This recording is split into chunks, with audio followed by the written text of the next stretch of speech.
Hi there, ladies and gentlemen. Hi once again. It's Jason here from the OP-1 channel. I'm here to do another tutorial with you guys. To talk you through some tips and tricks with the OP-1. Yesterday I was on Reddit browsing through the forums, and I saw a user post a request asking for a tutorial regarding the Arpeggiator and how to use it.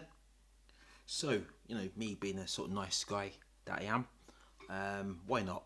I'll generate a in-depth review or technical or tutorial of how to use the OP-1 and its 5 sequences.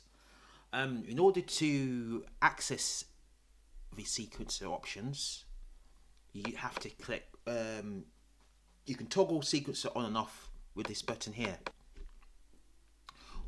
And to select sequencers is shift and the sequence button, and that brings up the menu to access it. So let's begin this wee tutorial on that. So the OP-1 contains 5 sequencers. They can be activated they can be used to activate synth notes and drum pads. With synth and drum engines, each operates separately, so a single, unique, dedicated sequencer can be used for each set. So let's go through and see what's on offer. The first thing we're going to do is have a look at Endless. The Endless sequencer is a simple note sequencer, but not just notes. It's not monophonic, not just monophonic. It's polyphonic in nature, so you can use it to do chords as well as individual notes, or trigger individual drum pads. So let's begin going through. So in here, there's just a basic sequence already programmed in. So let's have a listen, see how it sounds.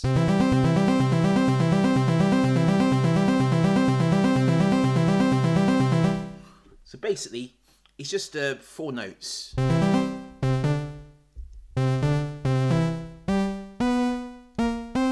So it's just basically repeating those 4 notes. Clever thing is, say it's playing C, E, G, C, but the clever thing is I can transpose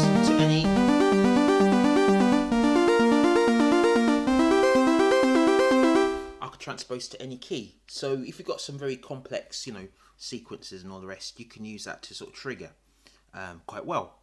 So let's have an in-depth look at sequencer and see what it can do. So in order to say I'm going to change the sound actually. Instead of going for that, let's go to sampler and choose acid. So that's like a kind of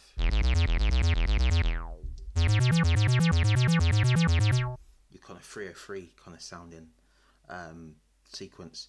So let's begin. So we're in sequencer. The blue knob controls the tempo.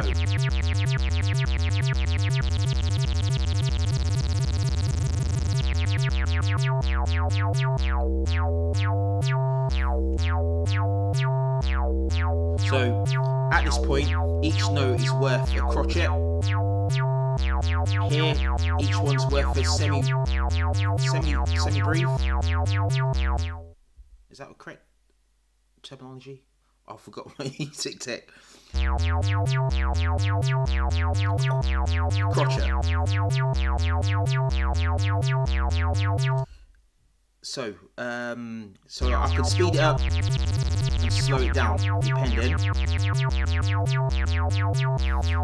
The green knob controls swing.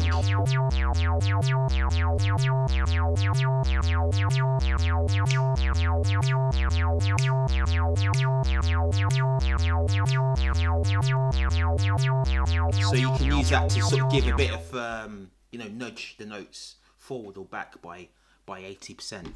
When it's on 50%, that's rock solid. But anything either side of 50 is a slight swing or slight delay. So you can use that to get, a bit of variation or add a little groove to your music instead of making it rock solid and sort of boring. The next one, the weight knob, controls the pattern.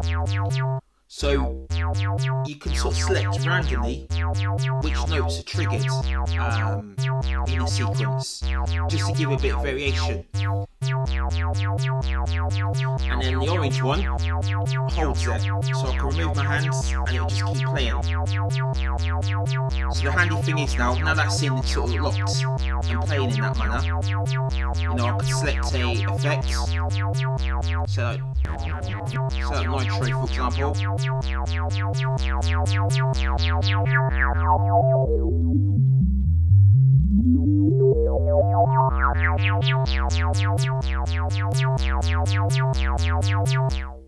So that's handy, so you can't freeze your hands up, so you can do loads of manipulation of any parameters during the performance.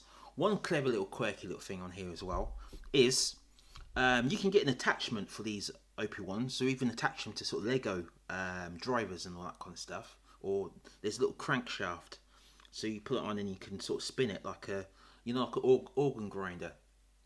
So when you say get crank mode going, by turning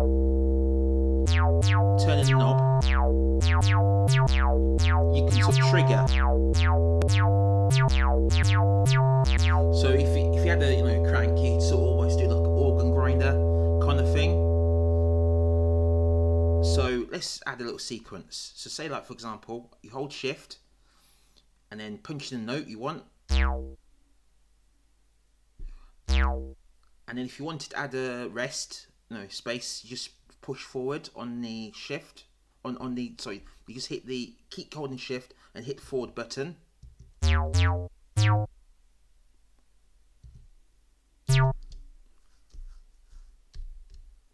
Oh, it's still in crank mode. Let's turn it off.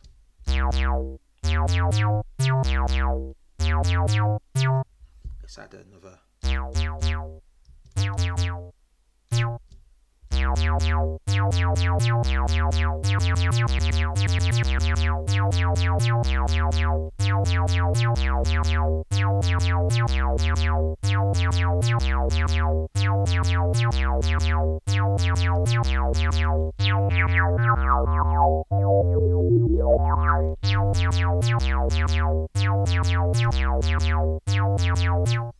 So that's quite sort of handy to do. But one clever little thing I discovered recently with Endless, and I discovered this almost by mistake, you can do this. Say for example, let's go to patch, and then I've got my user bank uploaded now, so I've got some new sounds. So say for example, you've got that DX7 Rhodes, right? Now, say you're going to do complex chords on this keyboard, because of the size, and I've got big, sort of hands. It's not going to say, go very well. So one clever thing I've discovered recently, if you put this sequencer on, and then say for example, hit a chord. So say the chord I want is C minor 7th. So hit shift, put the chord in, and then increase the notes by to 8, right?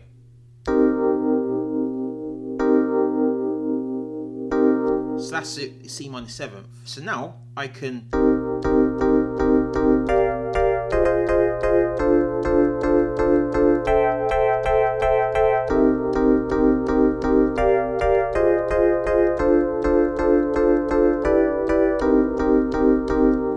you can say put in say some complex chords in there quite easily, and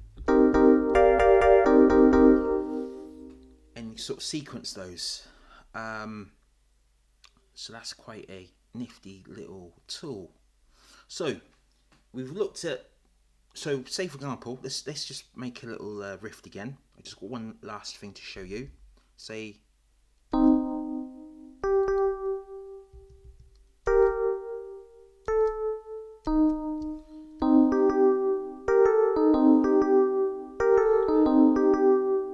so you can transpose, and then also if you do shift and orange, you can say make the sequence play randomly or play in reverse.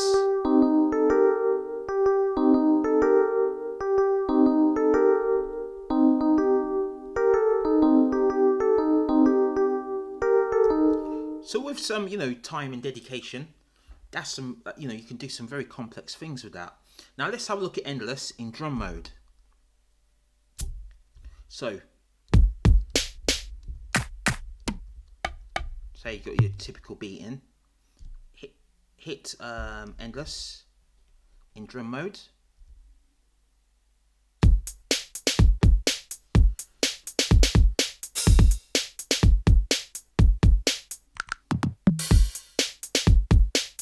So you can put some quite complex beats in there, and once again, apply the randomization elements, or swing, hold it. So let's try something now. So I'm going to chord a little track using. Oh yeah, you can transpose as well. So that's quite a cool little feature. So let's record that into tape. So if I hit tape and just drop it in.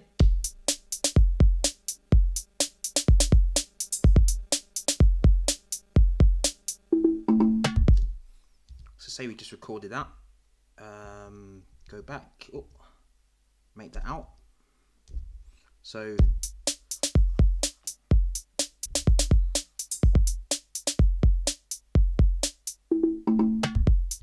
that makes programming drums into this thing so much easier. So let's go back to chord mode, and then I'm going to do my C minor 7th again. So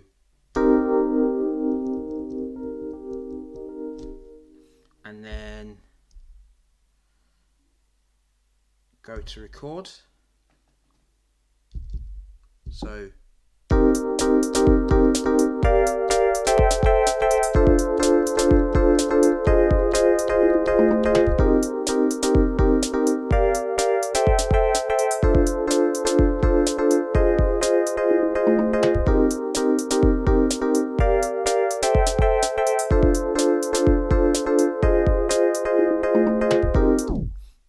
So that just makes it really easy to just knock up a quick sequence using the inbuilt sequencer. Saves you manually entering the notes in yourself. Let's have a look at another sequencer. The next one we're going to look at is pattern. So pattern, let's go to drum mode. Shift. Actually, before I go to pattern, I'm going to show you one last thing quickly. Another use with the end of the sequencer. Say for example now, let's turn it off. Go to my user bank, and I should have some breakbeats in here.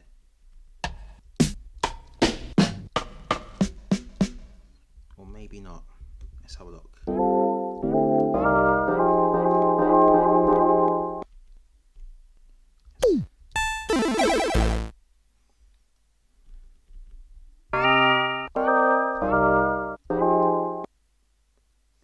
basically, if you had a breakbeat imported into the OP-1, let's see if I can find it. I've got them on here somewhere. Import them in, and then you slice up the breakbeat into the individual notes, and then you can use Endless Sequencer to trigger those notes. So I'm going to do it with those chords. So say, like, for example,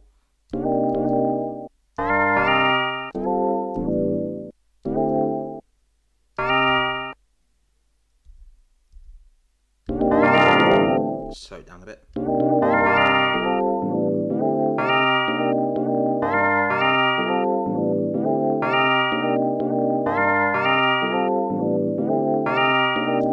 So you could chop up like a pattern, or grab a bit of tape from the OP-1, a section of tape, chop it up into individual slices, and then use the Endless Sequencer to trigger those.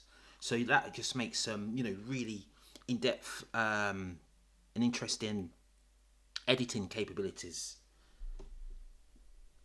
So let's skip that. Let's have a look at the pattern. So we're in drum mode. Let's choose the trusty 808, my favourite drum sort of sound. So let's go to pattern.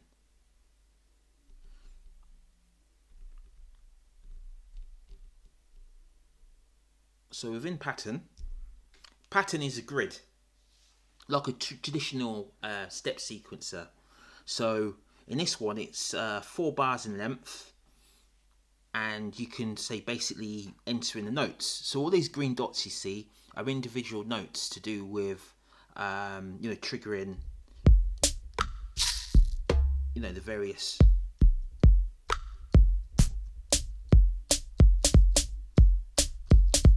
triggering the individual notes in order to make a beat.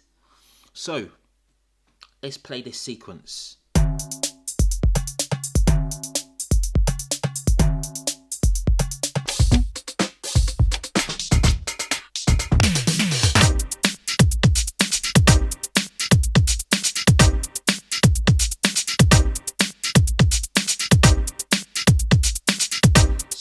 And once again with this, orange turns it on or off. That's when you're in editing mode. But then if you go to, say, your track now, you can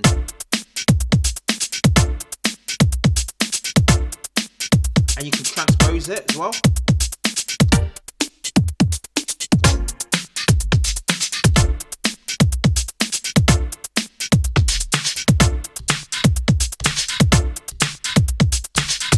So it makes some nice, like, little variations that you can potentially do with that. So let's erase this and let's try, and I'll just show you how to create your own little sequences. So say, for example, let's get my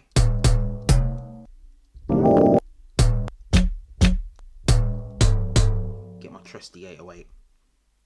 Right. So Shift and the blue button, you can use that to erase the notes. So by just wiggling it about, everything's been deleted in there, right? So each of the white lines in the grid represents the start of each bar. So say, for example, you're going to make a house beat. So I would say put my bass on the start of each one. Hit the sequencer. And then you've got your basic beat, yeah? But say, like, you don't want to sit there laboriously, like, entering each individual notes. Here's a little trick I found. Hold Shift.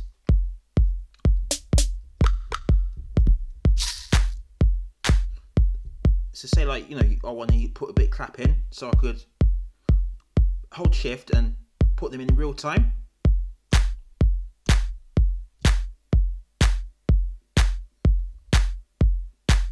And then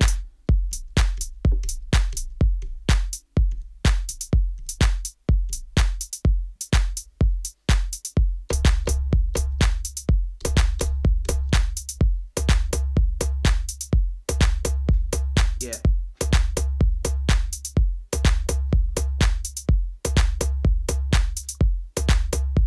Come on.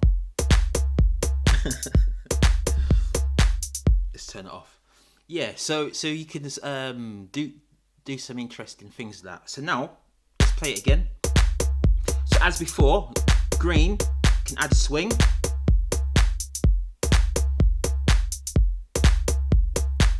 So, livens it up a bit, having a bit swing. Weight controls the length of the pattern length. So I just made it 1 bar. I just made it 2 bars, and I just increased it to the whole lot. Orange holds it, and then also as before, I could reverse it.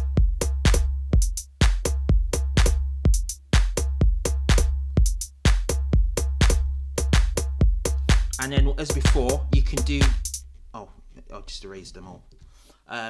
Yeah, and then you can do, let's make another beat again. So, say, just add a little rhythm in, just as a point of reference.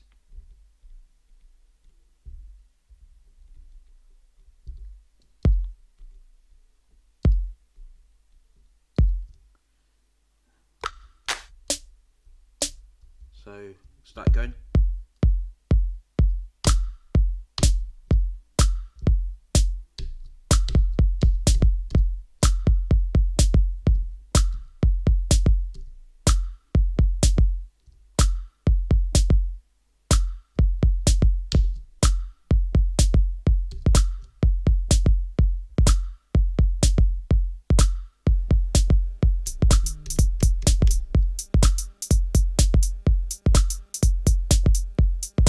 So now you could say, like, for example, hold green, and you can rotate the pattern. Start from a different point. Shift and yeah. So that's just basically how it works.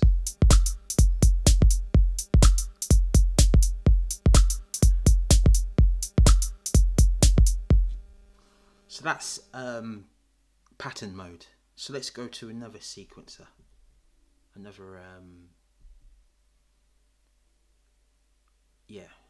next sequencer we're going to look at is Tombola.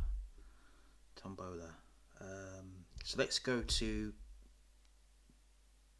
our DX7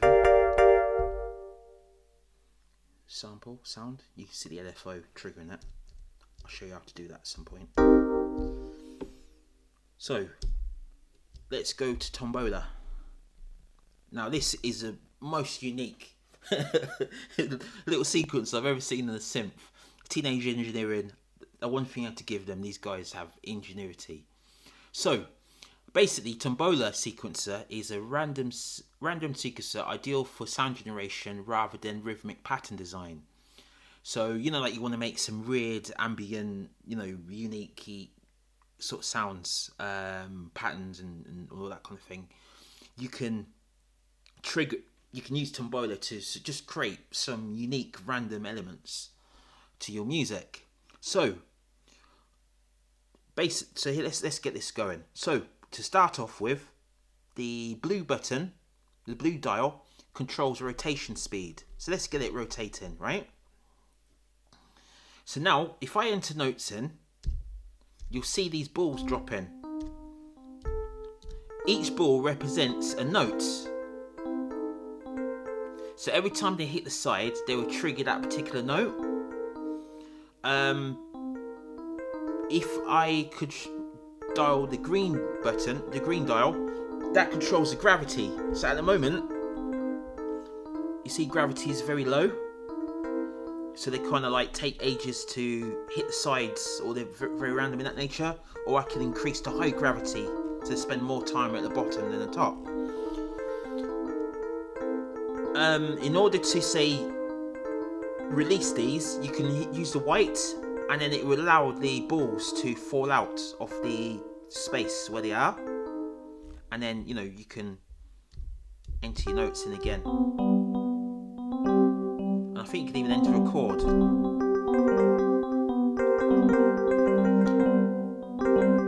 Let's get rid of those.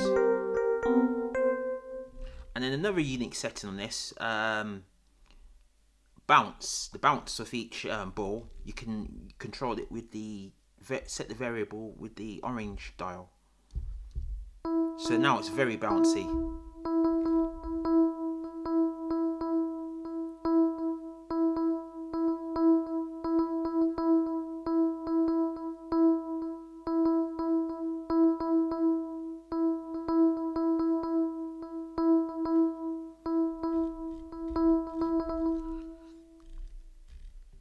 And then if you want to manually control the rotation of the wheel, you just put it in crank mode again, attach your crank to this, and then you can sort of, spin it yourself. Who would think you'd have your own personal tombola built into your sequencer, into your OP-1?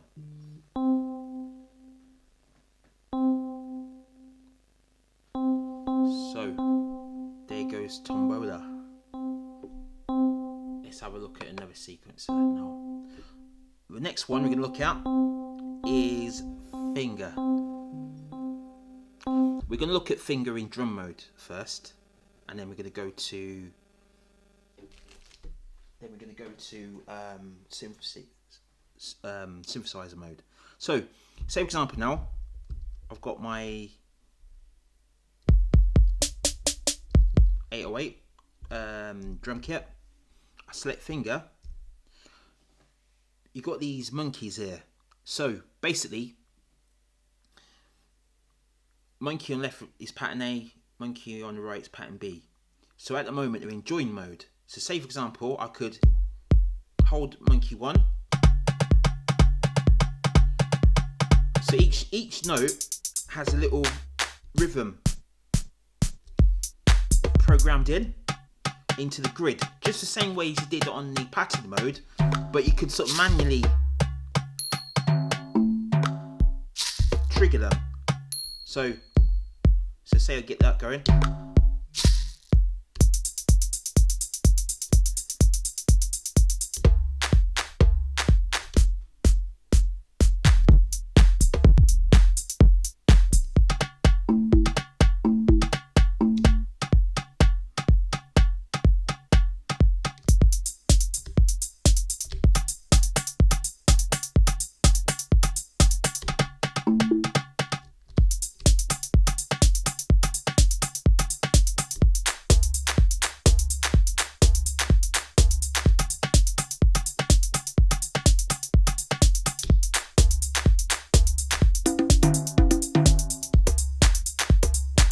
So you can see the kind of possibilities there.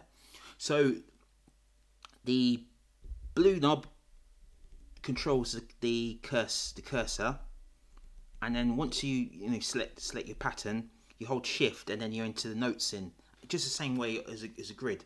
So you got each line represents a bar.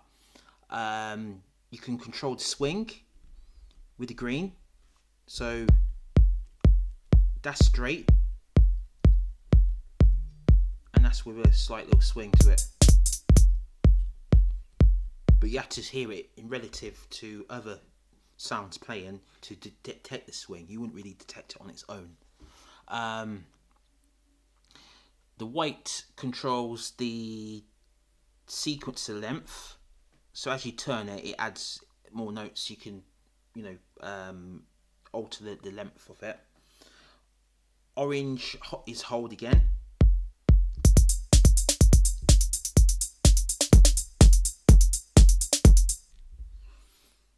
And then if I hold shift and turn the blue knob, that would erase the notes. And shift and orange is different sort of modes. So say for example, if I put it in fill mode, so that's playing, and it would go back to the original. So say I'll start with that pattern, and I just want to drop a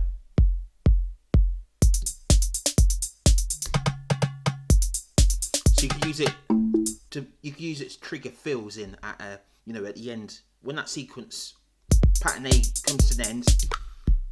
Then the fill will come in and then go back to the original one. Or you got replace mode. So if I hold shift and orange, so say for example this one's playing and it's going to get replaced with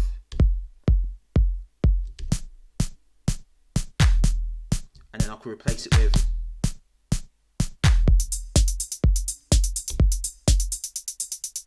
So that's handy. So say like for example we've got this little rhythm here. So say I could start off with that and then get ready to, and then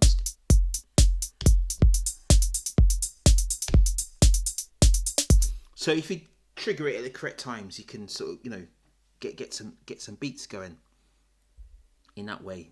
So it's handy to just record those straight into the sequence, straight into the tape mode. Let's have a look at this in synthesizer mode. So if I go to synthesizer mode and then hit finger, you got these keyboardists.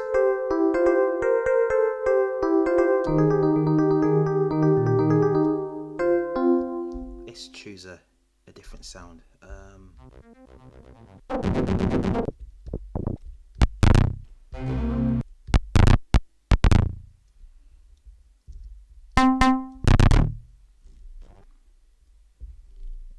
Let's choose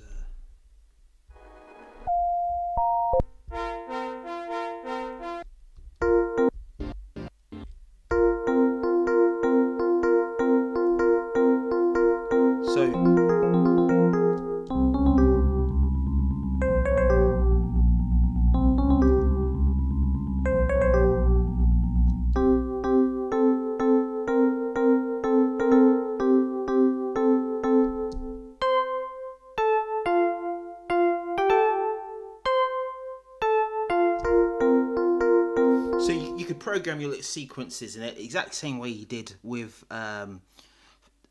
finger on in drum mode, and then you can, you know, program in your little sequences and then trigger them and all that kind of stuff as well. So you can get some quite in-depth little sequences in there.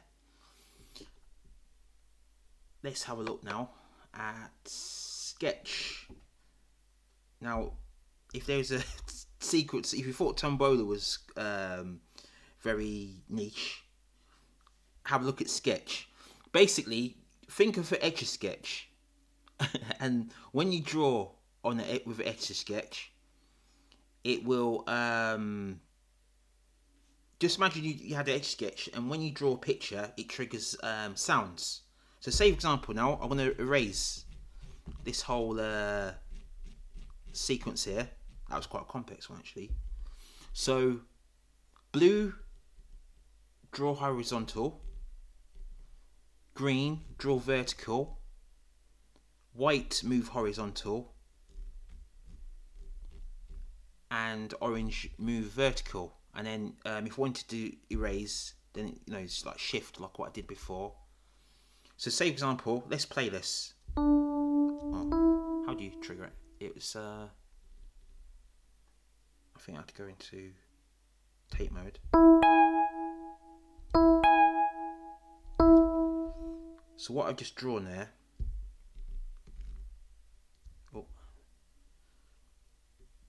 let's just draw some randomness.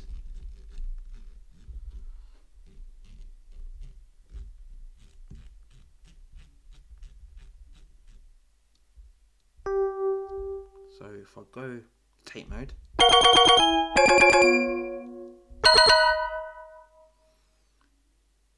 so basically that's what that sound that just came out is what that sequencer represents.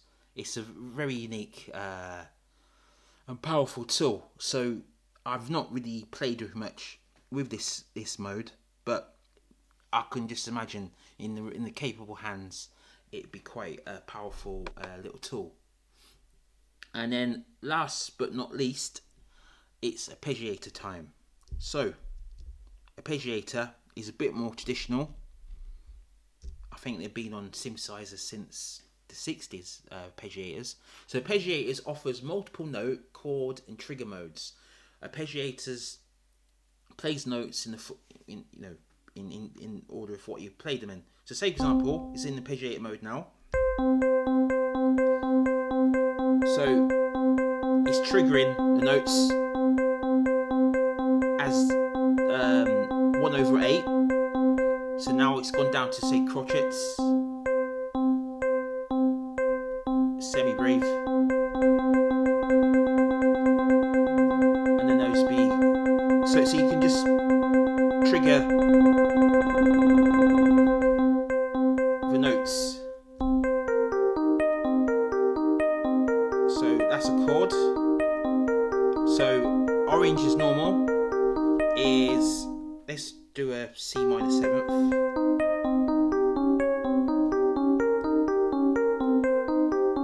So I'm gonna hold that. So now green allows you to, let's turn it down a little bit. Green allows you to add to different trigger modes.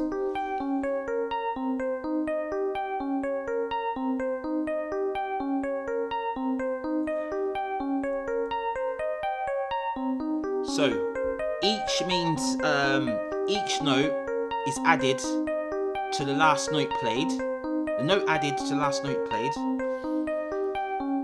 None is no notes added. And all is sequence is fully played before additions. So I can sort of drop more in.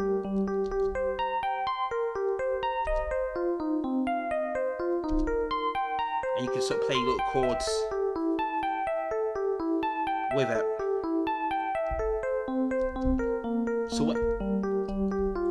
So if I put it into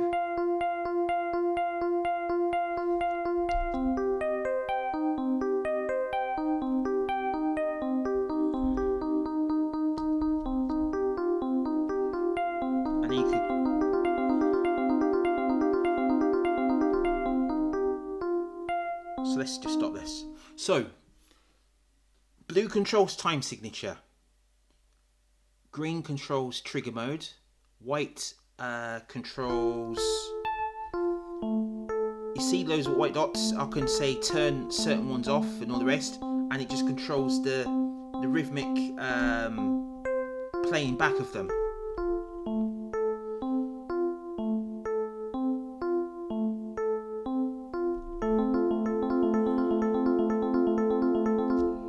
So if I do shift and green, I can trigger type O. Is it shifts? Let's just do a chord again. So hold that. So if we do shift and green, that'll shift everything octave up.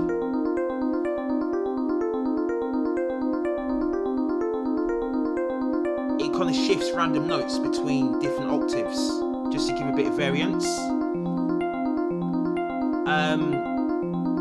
With shift pressed and blue, you can control the note length.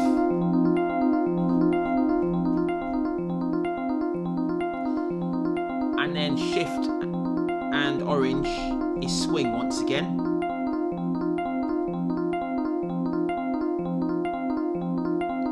Shift and white is some kind of playback mode.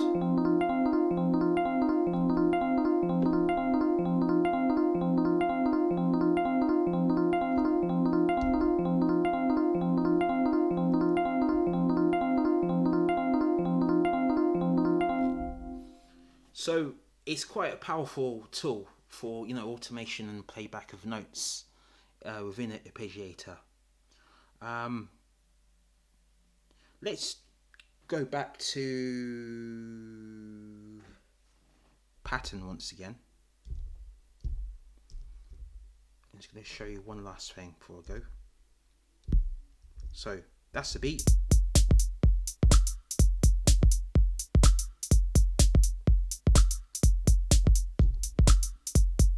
So let's record that into sequencer. So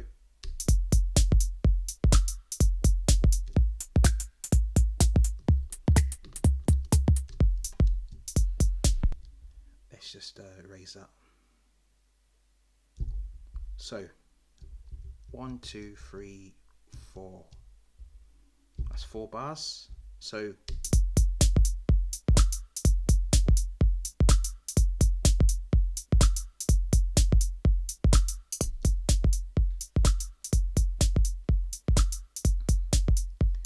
So you can play it like a beat straight, and then you can also pitch shift as well. So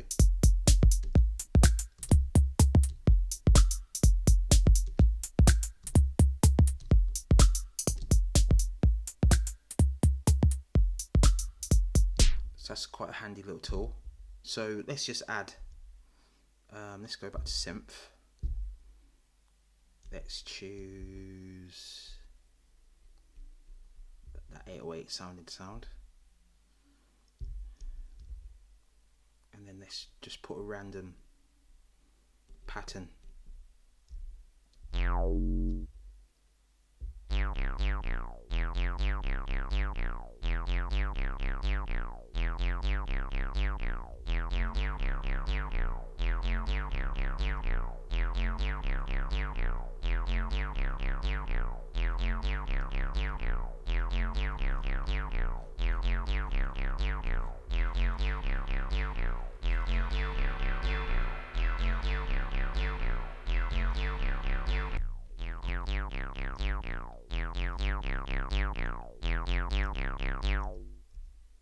So let's go to pattern mode.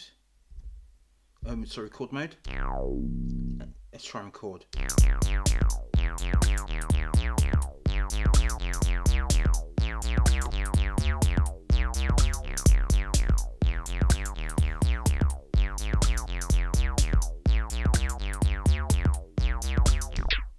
Yeah, so that's just a quick example of what you can say do with those 5 sequences that are on the OP-1. So yeah, I hope you enjoyed that little rundown that I've just done for you, showing you how those work. And yeah, I look forward to seeing you all soon in my next video. Yeah, ciao for now, guys. And yeah, I'll see you soon.